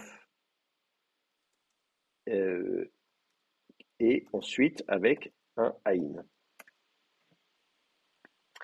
Alors, Eretz est un ségolé, hein, donc normalement il y a un A au début et rien après. Alors les ségolés, donc c'est les shem kout, c'est un shem katl, pardon, c'est un shem primitif katl, hein, des monosyllabiques. En araméen, les monosyllabiques, soit vous allez effectivement les ségoler, donc vous pourriez avoir erek ou ere, mais dans la plupart des cas, vous allez en fait en faire des ktals, c'est-à-dire vous allez faire tomber, comme s'il y avait deux A en fait, la voyelle va se déplacer. Donc le A, vous allez l'avoir, le A primitif, vous allez l'avoir, mais sous la deuxième radicale. Et sous la première, on va faire tomber. On va mettre un schwa. Alors là, comme vous avez un lef, on va colorer le schwa, quoi. Donc, arak ou ara avec un ayin. Donc soit avec un kof, soit avec un ayin. Ça, c'est ce que ça va vous donner en araméen.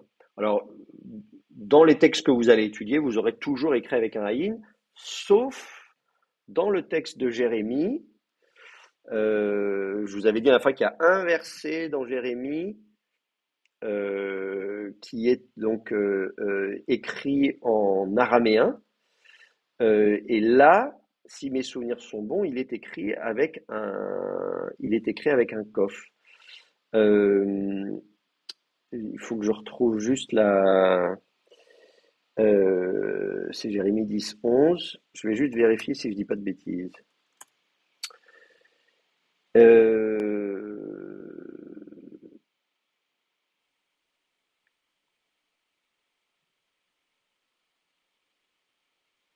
Pourquoi je le vois pas? Ah bah non, parce que je regardais le Targum, je suis bête. Voilà. Jérémie 10, 11. Voilà, vous voyez ici, Arak. Donc ça, je lis dans la BHS, hein, dans le texte massorétique, mais c'est donc le livre de Jérémie en hébreu. Hein, je ne parle pas d'un Targum de Jérémie, je ne parle pas d'une version araméenne, je parle du texte hébreu lui-même. Donc tout est en hébreu dans le livre de Jérémie, mais vous avez un verset qui est en araméen. Et là, vous voyez que le mot terre est écrit avec un kof. Le A à la fin, c'est l'article défini. Je vous ai dit la dernière fois qu'en hébreu, on met l'article défini devant le mot, avec la lettre He, haaretz, on dirait haaretz, alors que en araméen, on va avoir arak, mais avec un A à la fin. Arka. Mais vous auriez écrit il serait écrit avec un aïn.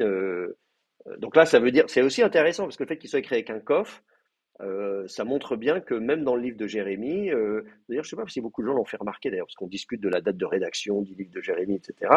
Pour moi, c'est assez évident que si le livre de Jérémie avait été rédigé très tardivement, au 3e ou 2e siècle avant notre ère, personne n'aurait écrit avec un kof. Donc ça veut dire qu'il a été rédigé, il est suffisamment ancien, on va dire, pour que l'auteur, en tout cas de ce passage du livre de Jérémie, ait pris la peine d'écrire avec un kof. À l'époque, pour lui, ça s'écrivait avec un kof.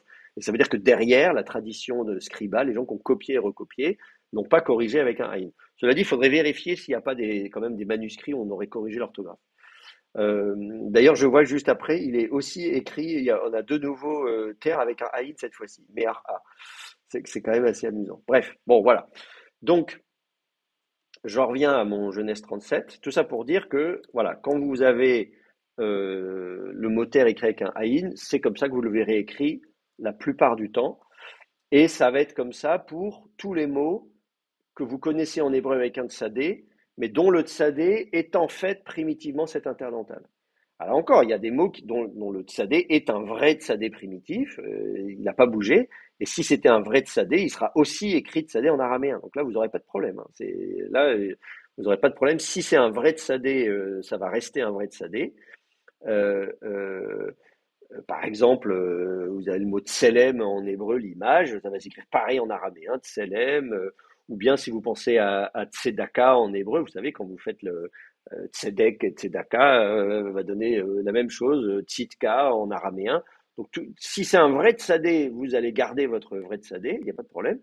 Mais si en fait votre tsadé en hébreu n'est pas un vrai tsadé, s'il dérive de cet interdental emphatique, eh bien, à coup sûr, il sera écrit avec un kof ou un aïn en araméen. Je vous donne un autre exemple de ces termes. Alors évidemment, c'est là encore, ça revient, je vous disais tout à l'heure, il faut savoir quand vous avez un mot avec un tsadé en hébreu, par exemple si vous avez tsemer, vous savez, c'est la laine en hébreu, eh bien, vous allez trouver le même mot en araméen, mais qui va être écrit avec un aïn. Ça va s'écrire amar en araméen. Ça voudra dire la laine aussi, c'est le même mot, mais donc qui sera écrit autrement en araméen.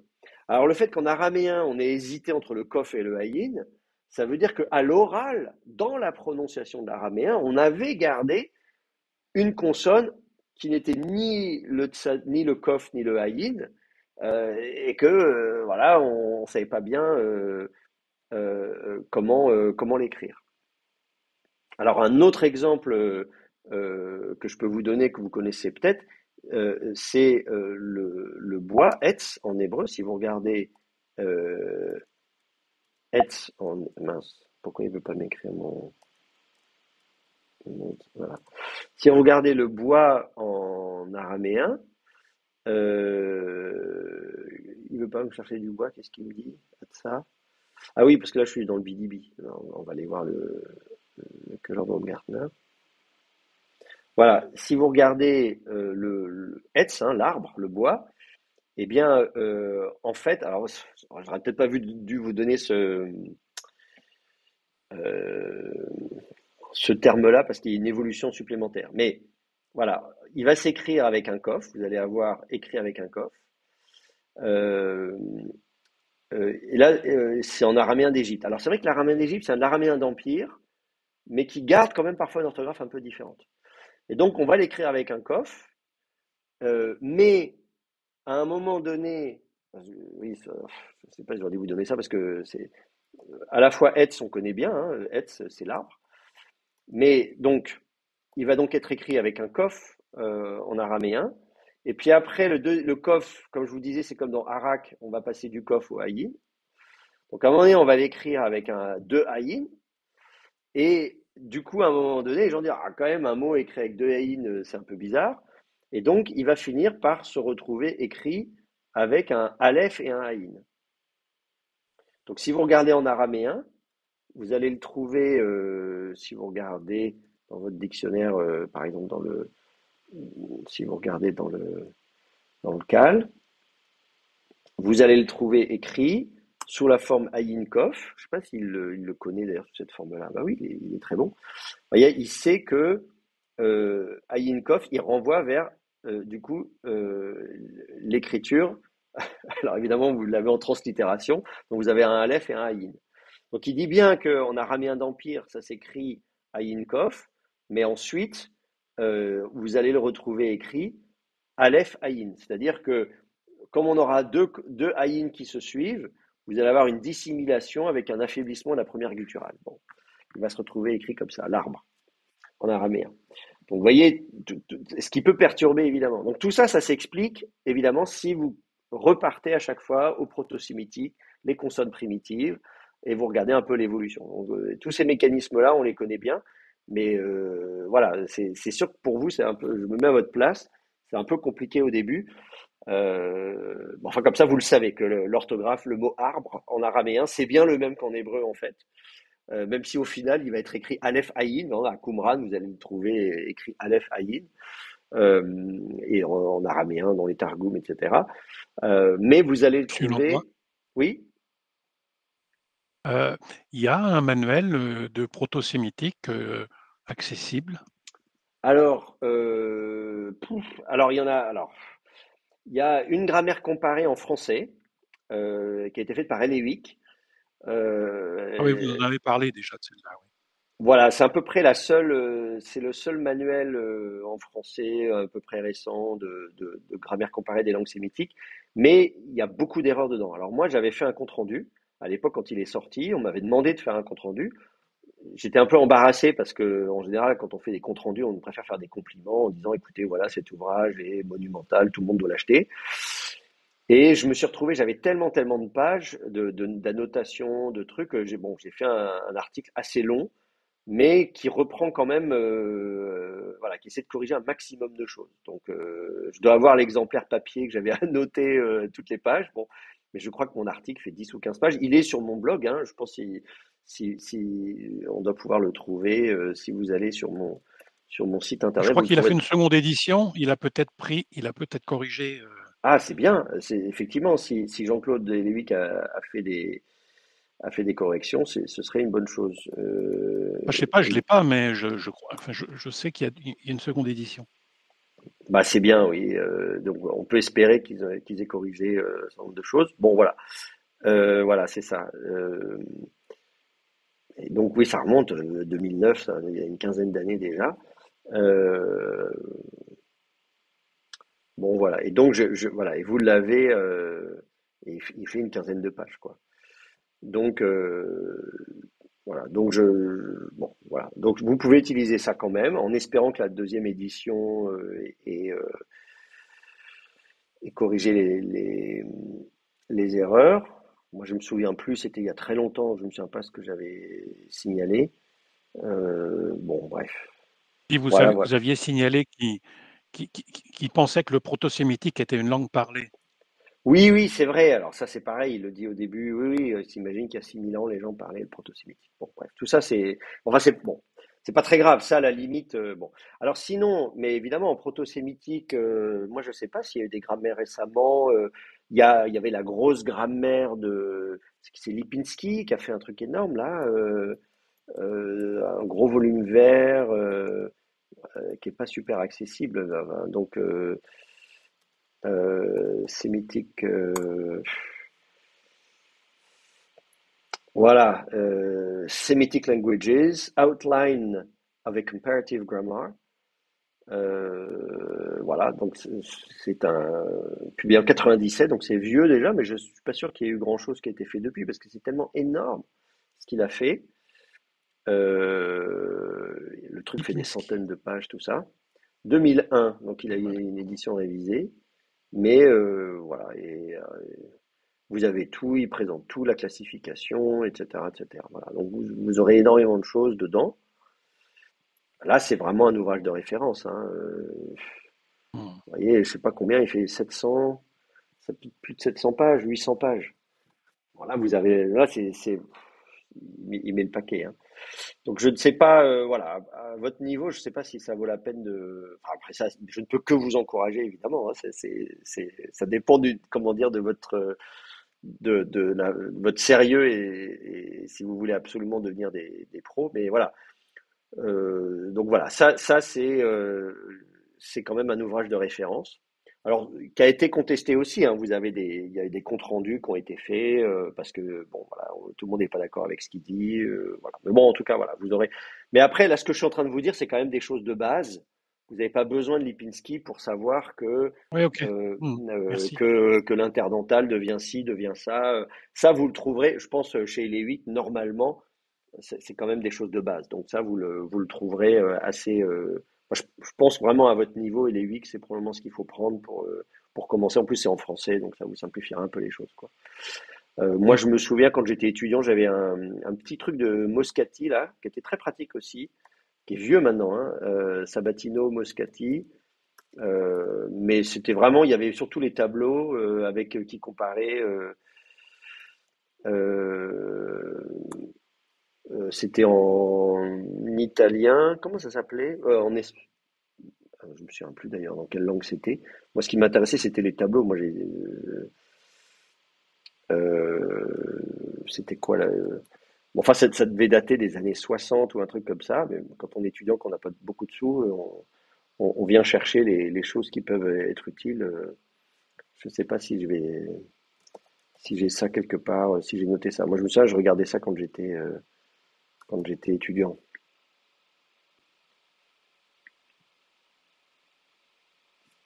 Bon, non, je ne retrouve pas la référence. Je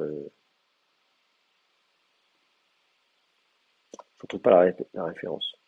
Mais c'était un petit bouquin voilà, un peu du même gabarit que celui d'Elewick et qui permettait comme ça d'avoir des tableaux qui comparaient les différentes langues sémitiques. Bon, voilà. Donc je reviens à ce que je disais. Voilà, il faut que vous sachiez que si vous avez un tsadé en hébreu, soit c'est un vrai tsadé, auquel cas vous aurez le même en araméen, ou bien en fait c'est pas un vrai tsadé. Et à ce moment-là, il faut vous attendre à ce qu'il devienne kof en araméen ancien et ensuite ayin plus tard.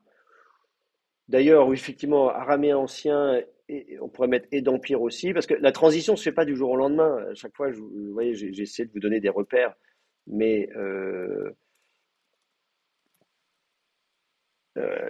ça va se prolonger. L'orthographe kof, vous allez continuer à l'avoir un peu en araméen d'empire. Comme je dis, ça va dépendre des régions. Il me semble qu'en Égypte, on continue à l'écrire comme ça, plus longtemps qu'ailleurs.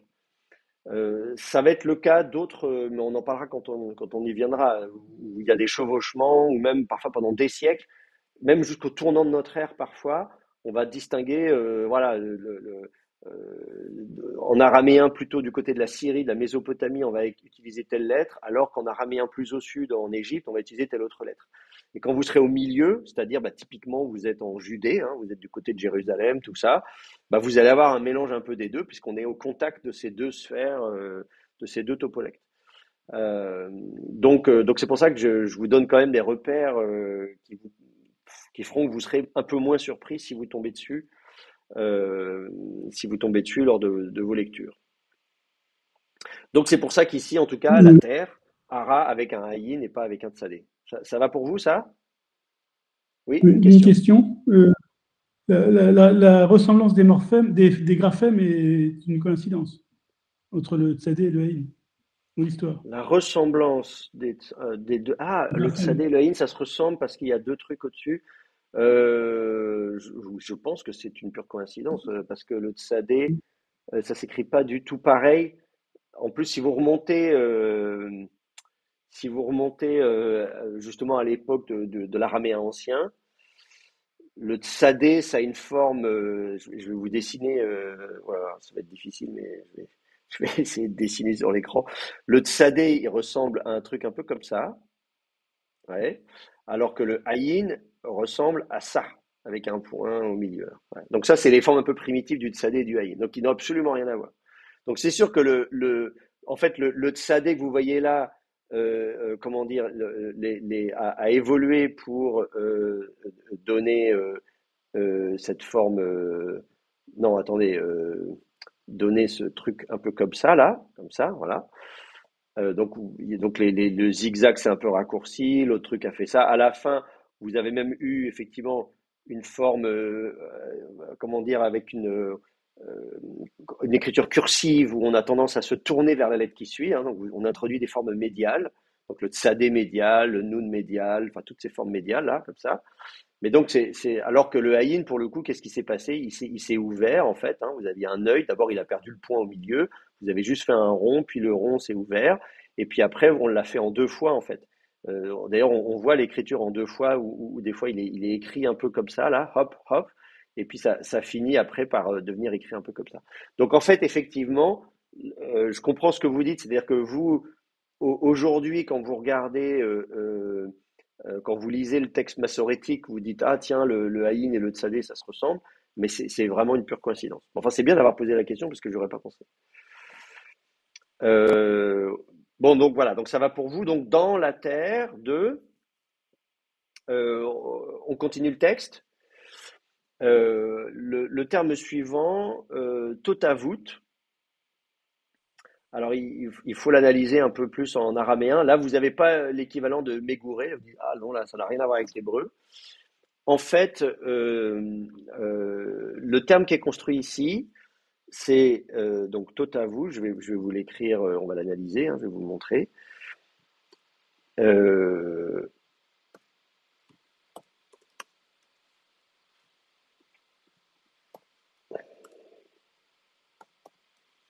Je vais l'écrire comme il est écrit dans le texte. Voilà. Bon. On va tout écrire. Voilà. Totavut. Voilà. Donc c'est comme ça que vous le trouvez vocalisé dans votre texte. Je pense que c'est comme ça qu'il a été vocalisé chez vous aussi. C'est ça, totavut. Alors, on va faire l'analyse. Le terme totavut que vous voyez là, la racine elle est au milieu. D'accord? En fait, vous avez donc une préformante tave, ensuite vous avez la racine, et ensuite vous avez une postformante out. D'accord? La racine, c'est donc vav, tav, bet. Ce vav, tav, bet, en fait, c'est le verbe qu'on a vu juste avant, c'est-à-dire le verbe yotav, qui veut dire siéger. Rappelez-vous, en hébreu, ça donne le verbe yashav. Et on avait dit que le verbe peyod, en fait, dérive d'un verbe pevav. Et que le vav, en hébreu, voilà, vous retrouvez le vav à la première occasion. Et là, c'est ce qui se passe. Vous retrouvez le vav, il n'est plus à l'initiale. le vav primitif devient yod à l'initiale, mais quand il n'est pas à l'initiale, il reste vav. Donc en fait, vous avez le verbe siéger, donc ça c'est parallèle donc en hébreu. Je vous mets le parallèle hébreu parce que ça va vous aider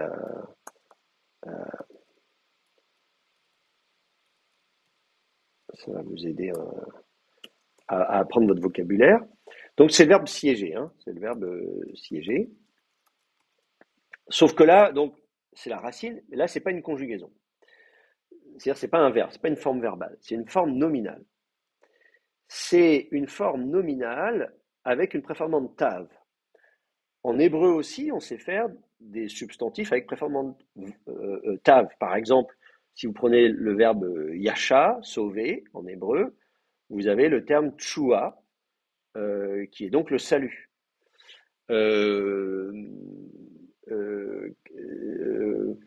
Si vous avez le verbe shuv, par exemple en hébreu, qui veut dire se tourner, se retourner, vous pouvez faire le substantif tshuva, qui est le retournement. Le fait de faire demi-tour et de faire le demi-tour, le retournement. Tshuva, accessoirement, en théologie, c'est la repentance. On se repent, j'ai transgressé, donc j'ai péché, donc je suis passé de l'autre côté, j'étais du côté du bien, je suis passé du côté du mal, et donc je fais demi-tour, donc je reviens. Donc c'est le retour, tshuva, le retour. Donc on sait, en hébreu déjà, on sait très bien, vous prenez une racine, vous mettez une préformante tav, ça vous fait un nom. Et bien là, c'est ce qui se passe. Vous prenez la racine du verbe siéger, donc la racine primitive, vav, tav, bet, vous mettez une préformante tav devant, ça vous fait un nom. Ensuite, il n'y a pas que, c'est pas que totav, évidemment, hein, on a vu, c'est totavout. Donc totav, je peux faire un substantif totav, il n'y a pas de problème. Mais là, en l'occurrence, on a fait du féminin. Comme souvent en hébreu aussi, remarquez qu'en hébreu, tshuva, on n'a pas fait juste tashuv, on a fait tshuva, substantif avec un a à la fin. Alors, les substantifs féminins, en général, ils se terminent par un a. Mais là encore, on sait faire des substantifs féminins avec des out à la fin. En hébreu aussi. Par exemple, à partir du verbe, la racine malar, même la metkaf en hébreu, le verbe régner, on peut faire le royaume ou la royauté malchut. Ça, c'est un terme qui existe en hébreu, malchut, voyez. Donc, là encore, vous allez avoir la même chose en araméen. On peut faire des substantifs féminins en out. On le fait d'ailleurs un peu plus facilement en araméen qu'en hébreu. Je dis ça d'ailleurs, c'est complètement subjectif ce que je vous dis. C'est juste que en araméen, je trouve fréquemment des substantifs féminins en out, plus souvent qu'en hébreu, mais c'est mon expérience purement. J'ai pas fait de statistiques, donc là je vous dis ça comme ça, mais c'est purement empirique de ma part et j'ai absolument pas fait de calcul. Donc ne retenez pas ce que je viens de vous dire. Il faudrait, avant de dire ça, il faudrait quand même le vérifier, prendre tout le vocabulaire hébreu-araméen. En tout cas, voilà, mon expérience personnelle, qui vaut ce qu'elle vaut, c'est que en araméen, je trouve assez fréquemment des substantifs féminins en out comme ça. Une différence entre l'hébreu et l'araméen d'ailleurs pour ce substantif féminin en out, c'est que en araméen, quand vous êtes à l'état absolu, vous n'allez pas mettre le tav. Vous le mettrez que à l'état construit. Alors qu'en hébreu, malchut, va tout le temps s'écrire avec un tav à la fin, on va dire malchut et pas malchou, qui soit à l'état absolu ou à l'état construit. Donc ça, c'est une petite différence avec l'hébreu pour ces substantifs qui se terminent comme ça en out. C'est que vous l'aurez en hébreu, il sera toujours écrit comme ça, alors que en araméen, c'est pas toujours le cas. Est-ce que je suis en train de ressortir mon paradigme parce que je me demande si j'avais pas pris soin Voyez, ah voilà, c'est ça. Dans mes petits paradigmes, hein, en araméen, le paradigme des noms et des pronoms, vous voyez, je vous ai donné malchou euh, en araméen, à l'état absolu malchou, à l'état construit malchout. Alors que, voilà, alors que vous auriez en Médina, Médinat. Donc en araméen, vous allez avoir l'état absolu et l'état construit. Vous voyez, Malka, Malkat, donc la reine. Donc tout ça, c'est des choses que vous connaissez déjà, hein. Vous avez l'état absolu Malka, l'état construit Malkat, Igara, Igrat, pardon, Igra et Igrat, etc., etc. Voilà. Donc vous allez avoir, voilà. Donc état absolu, état construit. Vous connaissez déjà ça en hébreu. Vous avez la même chose en araméen. Sauf qu'effectivement, la différence pour ces substantifs en out, c'est qu'en hébreu, vous auriez malchut dans les deux cas. Malchut, malchut, alors que là, vous aurez malchou et malchut uniquement à l'état construit. Ce qui fait sens, hein, si vous regardez malka, vous dites, tiens, le tav, il apparaît qu'à l'état construit et pas à l'état absolu. Donc, l'araméen, de ce point de vue-là, regardez, cheva, la bête, chevat, voilà, igra, igrat, malchou, malchut. Le tav apparaît à l'état construit. Donc l'araméen est finalement assez cohérent de ce point de vue-là. Euh, mais voilà, je vous signale quand même que par rapport à l'hébreu, vous aurez la surprise de voir effectivement écrit malchou avec un ou à la fin, tout seul, sans tav, alors qu'en hébreu, vous auriez quand même le tav. Mais donc ici, c'est ce qu'on a ici. Donc vous avez le verbe, la racine wasaba, la racine primitive wasaba en proto-sémitique, qui vous donne donc le verbe yotev en araméen, le siéger, être assis, avec donc un substantif créé avec une préformante tav et une postformante ou, et là qui va s'écrire out parce qu'on va être à l'état construit. Et donc le terme totavut vous donne l'action de siéger quelque part, donc le fait de siéger, donc le siègement, le siège de manière générale, pas le siège au sens de l'objet, mais l'action de siéger. Alors évidemment, le verbe yashav en hébreu et yotev en araméen, qui signifie littéralement siéger, c'est-à-dire être assis, peut avoir un sens fréquentatif, c'est-à-dire là où je suis fréquemment assis, eh bien c'est là où j'habite, tout simplement. Donc on sait qu'en hébreu, yashav, les yoshvé, par exemple, yoshvim, c'est les habitants. Yoshvé ha'ir en hébreu, c'est les habitants de la ville, les siégeants de la ville, ceux qui siègent dans la ville, c'est pas juste qu'ils se sont assis une fois dans cette ville, mais ils y sont assis de manière générale, c'est-à-dire qu'ils habitent dans cette ville. Donc c'est voilà. Donc là, donc totavut, vous pourrez appeler, on sait ça l'habitation, c'est le fait de siéger quelque part de façon fréquentative, l'habitation. Donc, vous pouvez traduire ça par habitation ou le séjour, tout simplement, puisqu'effectivement, on a vu qu'en hébreu, il y avait l'idée du verbe gour, donc qui veut dire donc séjourner quelque part. Alors, sauf qu'évidemment, en hébreu, gour, c'est un peu plus précis parce que c'est on siège quelque part qui n'est pas chez soi. Souvent d'ailleurs, on traduit par le guerre en hébreu, on va dire c'est le migrant, hein, celui qui a voilà. Celui qui est parti d'un endroit pour aller s'installer dans un autre. Ici, vous n'avez pas cette nuance. Totavut, c'est le lieu où on habite, mais on ne précise pas que c'est un lieu d'habitation en tant que migrant. Donc la traduction araméenne ici, elle n'est pas aussi précise que l'hébreu. Mais voilà, donc littéralement, c'est donc dans la terre de l'habitation du père. Donc là, on avait Aviv et donc du père de son père.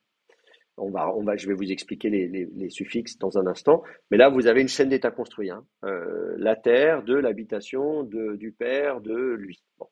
Si vous n'étiez pas l'état construit, vous n'auriez pas le tav à la fin. Vous auriez totavu, tout simplement. Alors, ce terme, hein, si vous cherchez dans votre dictionnaire, je ne sais pas s'il a testé en araméen biblique, je n'ai pas regardé. Si vous avez le Keller Baumgartner, vous aurez si vous cherchez du côté de l'araméen, mais je ne sais pas si. Le problème, c'est qu'il n'y a pas beaucoup d'araméen dans la Bible, donc je ne suis pas sûr que le terme soit attesté en araméen. Voilà. Donc, si vous avez juste votre dictionnaire de Raymond, par exemple, Philippe Raymond, le dictionnaire d'hébreu et d'araméen biblique, la partie araméenne, il n'y a pas grand-chose. Et pareil en anglais, donc c'est pour ça que très vite, vous aurez besoin d'avoir un dictionnaire d'araméen un peu plus complet. Et pour ça, je vous conseille donc d'utiliser le CAL, qui a l'avantage d'être gratuit en plus. Sinon, vous pouvez acheter le Jastro, je vous ai donné des références. Hein. J'ai une question. Oui, Juste parce que, en regardant les paradigmes, là, je vois que l'état emphatique donc, défini se fait à partir de l'état construit. alors oui, j'en ai pas encore parlé, mais effectivement, donc cet article défini qui est un A postposé, bah oui, il va se construire sur le mot. Donc comme il faut le mettre à la fin du mot, on va donc avoir cette forme d'état construit. Ça, effectivement, c'est comme si vous mettez un pronom suffixe. Voilà.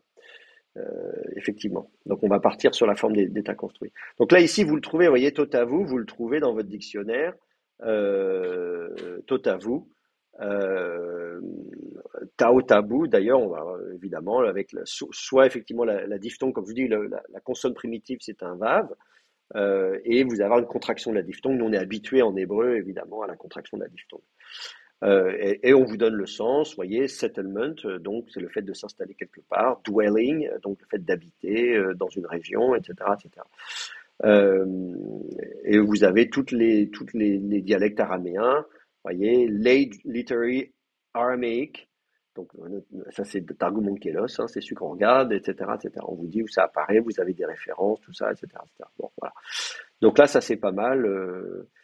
On vous donne même, justement, vous avez des dictionnaires, ils ont scanné même des vieux dictionnaires, le Jastro, qui est un très bon dictionnaire, qui est vieux maintenant, mais voilà. Voilà. Et peut-être on termine, si on a le temps, juste quand même de jeter un coup d'œil pour finir le verset.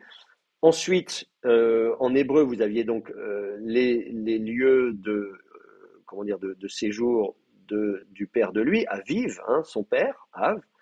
Vous avez le même substantif, Av, pas de problème. Mais vous savez qu'en hébreu, Av, quand vous mettez un pronom suffixe, vous n'avez pas le pronom suffixe habituel. Hein. Si vous dites, si vous voulez d'avoir père, vous avez cheval, sous, son cheval, sous-so. Or là, on ne dit pas avo, on dit aviv.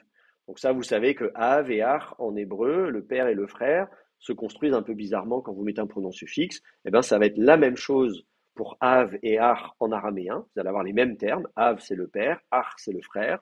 Mais vous allez avoir un pronom suffixe comme si c'était un terme pluriel. C'est ce qu'on a en hébreu, avec une voyelle de liaison qui est i en hébreu, mais qui va être ou en araméen. Et le ou en araméen est plus proche du proto-sémitique parce qu'en fait, il y a un vav dans la racine quelque part. Pour le frère, la racine c'est achou. Et ça, on le sait parce qu'en arabe, on va retrouver ça, etc. Donc, vous prenez av, vous mettez votre voyelle de liaison ou, et ensuite, vous allez chercher un pronom suffixe du pluriel. Alors, ça suppose que vous connaissiez les pronoms suffixes. Donc, il faut quand même que je vous en parle. Ils sont là, sur le même paradigme. Voilà, je vous en donne au départ, je vous donne donc un truc simple, hein, yom, le jour, c'est comme en hébreu, yom, c'est le même terme qu'en hébreu, donc c'est facile. Donc, yomi, le jour de moi, yomar, le jour de toi, homme. Alors, ça crée la confusion parce qu'en hébreu aussi, vous avez le kaf, mais c'est plutôt yomchi. Yomcha, par exemple, pardon, en hébreu, vous avez yomcha. Et Yomar est plutôt du féminin, mais des fois en forme posale, on a aussi Yomar au masculin. Bon, voilà. Donc ça, il faut l'apprendre en araméen. Ensuite, Yomechi au féminin. Alors pareil, en hébreu, on est habitué à Yomer, mais il y a de temps en temps Yomchi quand même en hébreu. Vous avez de temps en temps là. Donc maintenant, vous savez que quand vous avez Yomer en hébreu, en fait, il y a un i qui est tombé, qu'on retrouve de temps en temps et qui se maintient en araméen. Ensuite, troisième masculin singulier, là vous avez une surprise en araméen, vous allez avoir yomeh en araméen, donc avec un he, un pronom suffixe he et pas o, alors qu'en hébreu on aurait un son o, donc là on a un he qui est un peu bizarre, avec un apic, hein, le he est une consonne. Yoma au féminin, alors là, en hébreu vous n'êtes pas très surpris parce que vous avez aussi un a en hébreu, mais qui s'écrit kamet, enfin bref, donc il y a des petites différences. Ensuite, au pluriel, Yomana, donc là vous allez avoir, alors c'est nous en hébreu, na en araméen, mais vous avez quand même la lettre nun, on vous dit que c'est du pluriel. Et puis ensuite vous allez avoir chon en araméen. Alors vous avez chem en hébreu, donc au lieu d'avoir une mimation, vous avez une nunation. Donc ça, hein. Chen au féminin, euh, euh, qui est la même chose qu'en hébreu, donc là vous êtes content.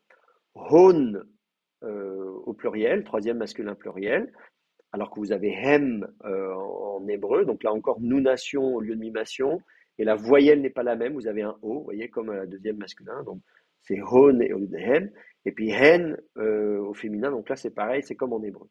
Donc ça c'est au masculin, on les reprendra, on regardera l'autre cas de figure, et ensuite si vous allez voir au pluriel, voilà, le jour au pluriel, vous direz yomin en araméen et pas vous aurez yamim en hébreu. Et là, vous allez avoir les pronoms suffixes, yomai, yomar, yomechi, etc. Bon, voilà, on y reviendra si vous voulez. Et c'est là qu'on en vient donc à cette troisième masculin singulier, yomohi. Donc vous avez un hi, normalement, pronom suffixe du pluriel. Etc., etc. Et donc, c'est ce qu'on a ici, en fait. Vous avez à vous, hi. Donc, quand vous connaîtrez bien vos suffixes, vous direz, ah, mais le hi, quand même, normalement, c'est derrière un nom pluriel.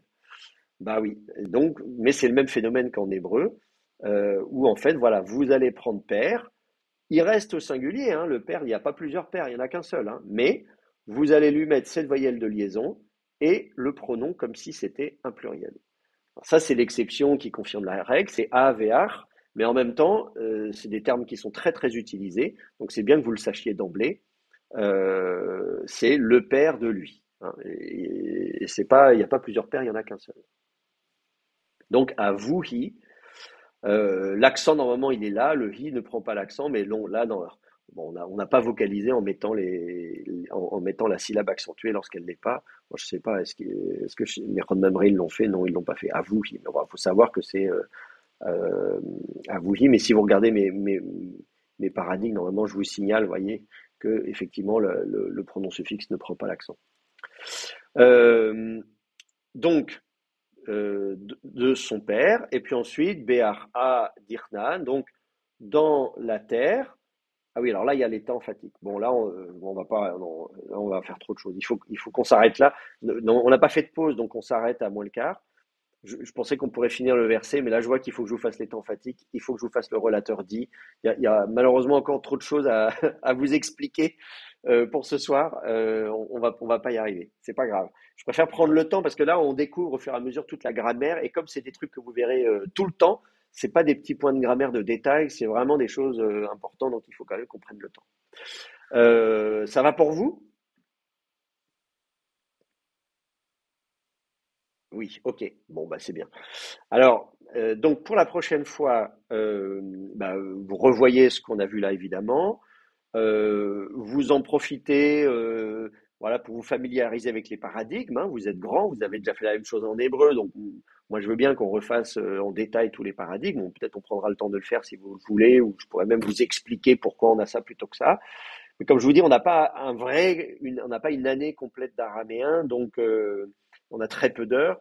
Donc j'ai plutôt dans l'idée, la méthodologie que j'ai adoptée, c'était plutôt de dire, je rentre pas trop dans les détails de grammaire, je vous fournis les fiches, vous êtes des grands, vous regardez un peu de votre côté. Si vous avez des questions, je vous explique. Mais on essaye d'avancer en faisant quand même quelques versets.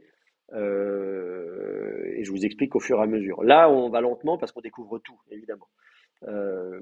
Et puis voilà, donc la prochaine fois, on continuera à avancer un petit peu et on fera les conjugaisons au fur et à mesure où on les rencontrera et les points de grammaire et de syntaxe aussi au fur et à mesure où on va les rencontrer. D'accord? Bon, et ben c'est parfait. Et ben je vous souhaite une bonne fin de soirée quand même. Du coup, c'est bien, vous tenez le coup jusqu'à presque 22 heures. Travaillez bien. On se retrouve très bientôt pour la suite du cours. En général, ce sera les mardis soirs, mais là, effectivement, on a fait un lundi soir parce qu'on n'avait pas enfin, voilà, de temps en temps, malheureusement, il y a des problèmes d'emploi du temps qui font qu'on ne peut pas le faire le mardi. Mais non, là, j'ai calé hein, toutes les dates, je les ai mises sur Moodle, donc vous pouvez déjà les noter. Et on se retrouve, et ça nous permettra d'étaler les séances quand même. Travaillez bien entre chaque séance, c'est comme ça que vous pourrez comme ça bien digérer la matière. Et devenir très vite opérationnel en araméen. Voilà, voilà. Et bien sur ce, je vous souhaite une très bonne soirée et voilà, à bientôt.